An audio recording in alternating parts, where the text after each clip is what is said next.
అందరికీ నమస్తే అండి. అయితే నేను ఒక చిన్న విషయం, అంటే చిన్నదే కాదు పెద్దదే, నాకైతే ఇప్పుడు తట్టుకోలేని పరిస్థితిలో ఉన్నంత పెద్ద సమస్య నాకు ఇప్పుడు అది. నా కొడుకు చనిపోయినప్పుడు నేను ఎంత బాధపడ్డానో ఈ వీడియో చూసి కూడా అంతే బాధపడుతున్నాను. అప్పు తీసుకునేటప్పుడు ఉన్న కాన్ఫిడెన్స్ తీర్చేటప్పుడు ఉండదు. ఫలానా టైంకి ఖచ్చితంగా ఇస్తా అంటారు, తర్వాత అప్పుడు ఇప్పుడు అని జరుపుతూ ఉంటారు. అందరూ కాదు, కొంతమంది. ఇచ్చిన వ్యక్తి ఇంకోసారి ఎక్కువ అడిగితే కోపం.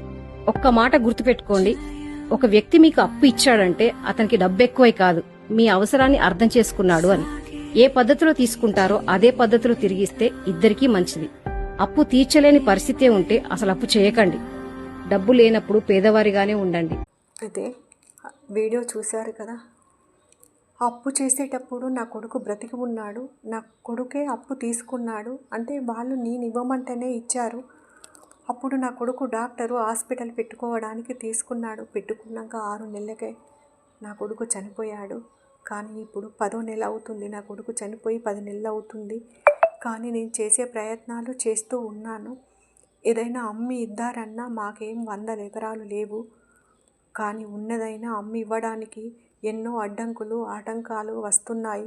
నా పాత వీడియోలు చూస్తే మీకు కొంచెం అర్థమవుతుంది ఎందుకు అడ్డంకులు వస్తున్నాయని. అంటే నా కొడుకు బ్రతికి ఉంటే ఈరోజు వాడు హాస్పిటల్ రన్ కాకున్నా ఆవిడ దగ్గర జీతం ఉండైనా ఆ అప్పు తీర్చేవాడు. నన్ను ఇవాళ ఈ వీడియో ఆమె నాకు పెట్టి ఈ మాట పడనిచ్చేవాడు కాదు నా కొడుకు. కానీ నా కొడుకు ఇప్పుడు చనిపోయిండు. వాడు నన్ను ఈ మాట అనే పరిస్థితికి వాడు తెచ్చిండా అని అనుకుంటలేను నేను. ఎందుకంటే నేను బతికే ఉన్నా, వాడు లేకపోతే.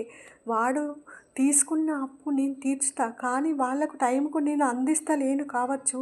మేము ఇద్దరము భార్యాభర్తలము ఉన్నాము. అమ్మా నువ్వు బాధపడకు, నీకెందుకు, నేను ఆ ఆంటీ దగ్గర అప్పు తీర్చలేకపోతే ఆమె దగ్గర 2-3 కంపెనీలు ఉన్నాయి, ఏదో ఒక కంపెనీలో జీతం ఉండైనా నేను అప్పు తీరుస్తాను. అప్పుడు నా కొడుకు నాకు మాటిచ్చాడు. కానీ వాడు ఇప్పుడు లేడు కదా, వాడు చనిపోయాడు కదా. ఆ జీతము నేనుందారంటే నేను చదువుకున్న చదువుకు నాకు పని మనిషి కంటే ఎక్కువ ఏది రాదు. నేను పని మనిషిగా పనిచేస్తే 5-6 వేల కంటే ఎక్కువ ఇవ్వరు. కానీ ఇప్పుడు ఆమె అన్న మాటకి, ఆ పెట్టిన వీడియోకి నేను తిరుగు సమాధానం ఏమిచ్చిందో కూడా ఆమె నా మెసేజ్లు ఓపెన్ చేయలేదు, చూస్తలేదు. కానీ ఆమె అలా పెట్టినందుకు నేను బాధపడట్లేదు. ఎందుకు బాధపడుతున్నా అంటే చనిపోయిండు అని తెలిసి కూడా, నేను ఇస్తా అని తెలిసి కూడా, నా పరిస్థితి ఏంటిదో అర్థమైన వ్యక్తిగా ఆమె ఈ వీడియో పెట్టింది.